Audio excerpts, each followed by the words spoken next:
30 अप्रैल से आस्था, श्रद्धा और भरोसे की सबसे बड़ी यात्रा चारधाम यात्रा 2025 का आगाज होने जा रहा है। गंगोत्री और यमुनोत्री धाम के कपाट खुलने के साथ ही श्रद्धालु एक बार फिर हिमालय की ओर रुख करेंगे। राज्य सरकार ने इस बार यात्रा को सुगम, सुरक्षित और व्यवस्थित बनाने के लिए व्यापक इंतजाम किए हैं। देखिए हमारी ये खास रिपोर्ट।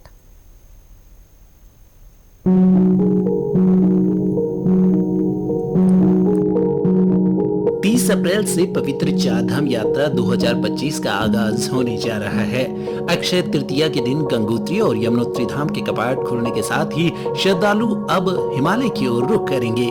2 मई को केदारनाथ धाम के बाद 4 मई को श्री बद्रीनाथ धाम के कपाट अगले 6 माह के लिए श्रद्धालुओं के लिए खोल दिए जाएंगे। चारधाम यात्रा न केवल आस्था का केंद्र है बल्कि उत्तराखंड की आर्थिकी की रीढ़ भी। यात्रा से होटल, लॉज संचालक, परिवहन कारोबारियों से लेकर घोड़ा खच्चर संचालकों तक की आजीविका चलती है। इस बार केदारनाथ और यमुनोत्री पैदल मार्ग पर 4300 से अधिक घोड़े खच्चर संचालक अपनी सेवाएं देंगे। वहीं केदारनाथ धाम जाने के लिए तीर्थ यात्रियों को गौरीकुंड से करीब 18 किलोमीटर लंबा पैदल रास्ता तय करना पड़ता है। इस कारण बड़ी संख्या में यात्री घोड़े खच्चरों की सेवा लेते हैं। इस बार केदारनाथ धाम के लिए अब तक 2493 संचालकों ने 5000 से अधिक घोड़े खच्चरों का पंजीकरण करवा लिया है। पशुपालन विभाग ने स्वास्थ्य परीक्षण के आधार पर घोड़े खच्चरों का फिटनेस सर्टिफिकेट जारी किया है। विभाग की ओर से सोनप्रयाग, गौरीकुंड, लिंचौली और केदारनाथ में पशु चिकित्सालय बनाए जाने के साथ ही 5 डॉक्टर और 7 पैरावेट भी नियुक्त किए गए हैं। पैदल मार्ग के 13 जगहों पर गर्म पानी की भी व्यवस्था की गई है। वहीं यमुनोत्री धाम के लिए 3700 से अधिक घोड़े खच्चरों का पंजीकरण किया गया है।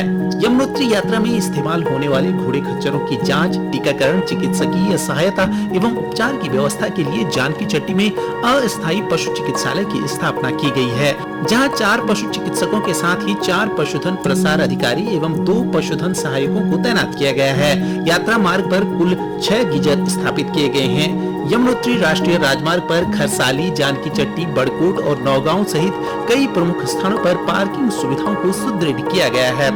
वहीं गंगोत्री राष्ट्रीय राजमार्ग पर हीना में सरफेस पार्किंग, उत्तरकाशी मुख्यालय में मल्टी स्टोरी पार्किंग, गंगोत्री में मल्टी स्टोरी पार्किंग एवं रामलीला मैदान, जोशियाड़ा और बंदरकोट जैसे क्षेत्रों में सरफेस पार्किंग स्थलों का विस्तार किया गया है। वहीं प्रीपेड काउंटर से बुकिंग की बात करें तो केदारनाथ के लिए सोनप्रयाग, गौरीकुंड, भीमबली, लिंचौली और रुद्र पॉइंट में 5 प्रीपेड बुकिंग काउंटर बनाए गए हैं। इसी तरह यमुनोत्री के लिए जानकी चट्टी में जिला पंचायत के द्वारा प्रीपेड काउंटर स्थापित किए गए हैं। यमुनोत्री के लिए घोड़े खच्चर संचालकों को नंबर युक्त जैकेट प्रदान की जा रही है और एक दिन में केवल एक ही बार धाम तक आवागमन की अनुमति होगी। श्रद्धालुओं की यात्रा सुखद और आरामदायक हो, इसके लिए सड़क परिवहन से लेकर हेली और घोड़े खच्चरों की सुविधा उपलब्ध कराई जा रही है। वहीं यात्रियों की सुविधा के लिए सरकार ने ऑनलाइन रजिस्ट्रेशन के साथ ही ऑफलाइन रजिस्ट्रेशन के लिए हरिद्वार, ऋषिकेश, विकासनगर, डोईवाला सहित यात्रा रूट पर काउंटर खोल दिए हैं ताकि यात्रियों को हर संभव सहायता मिल सके। वहीं ऑनलाइन और ऑफलाइन पंजीकरण को मिलाकर 22 लाख से अधिक श्रद्धालुओं ने पंजीकरण करा लिया है। इसके साथ ही चारधाम कंट्रोल रूम स्थापित कर यात्रियों की सहायता के लिए 2 हेल्पलाइन नंबर 9897846203 और 0135 2714484 जारी किए गए हैं और कुल 12 हेल्प डेस्क बनाए गए हैं। यात्रियों की सुविधा के लिए एक QR कोड लिंक https://चारधाम-यात्रा.svinfotechsoftwaresolutions.com/ जारी किया गया है, जिससे पार्किंग, ट्रैफिक, रजिस्ट्रेशन आदि से जुड़ी जानकारी 14 भाषाओं में उपलब्ध होगी। इसके साथ ही एक हेल्प बुक भी जारी की गई है, जिससे सभी तैनात कर्मियों में बेहतर समन्वय स्थापित हो सकेगा। इसके साथ ही गंगोत्री और यमुनोत्री धाम की यात्रा पर आ रहे तीर्थ यात्रियों को इस बार पार्किंग से लेकर साफ सफाई की शानदार व्यवस्था देखने को मिलेगी।